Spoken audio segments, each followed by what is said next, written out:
বিশ্বনবীর সাহাবী নাম হলো আলকামা। কি নাম? সবাই বলেন কি নাম? আলকামা বিশ্বনবীর সাহাবী।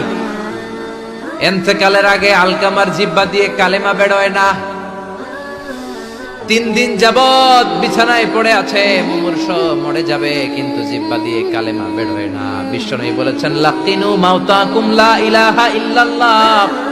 তোমরা মরণের আগে তোমাদের মুমূর্ষ রোগী মৃতদের সামনে লা ইলাহার তালকিন দাও। যখন দেখবেন আপনার চাচার রুহুটা বের হয়ে যাচ্ছে, দাদার রুহুটা বের হয়ে যাচ্ছে, বাবার রুহু বের হয়ে যাচ্ছে, তার শিওরের সামনে, কানের সামনে বসে পড়তে আরম্ভ করবেন, লা ইলাহা লা ইলাহা ইল্লাল্লাহু মুহাম্মাদুর রাসূলুল্লাহ সাল্লাল্লাহু। কিন্তু বলবেন না এই কালেমা পড়ো, কালেমা পড়ো, কালেমা পড়েন, কালেমা পড়েন, এগুলো বলবেন না।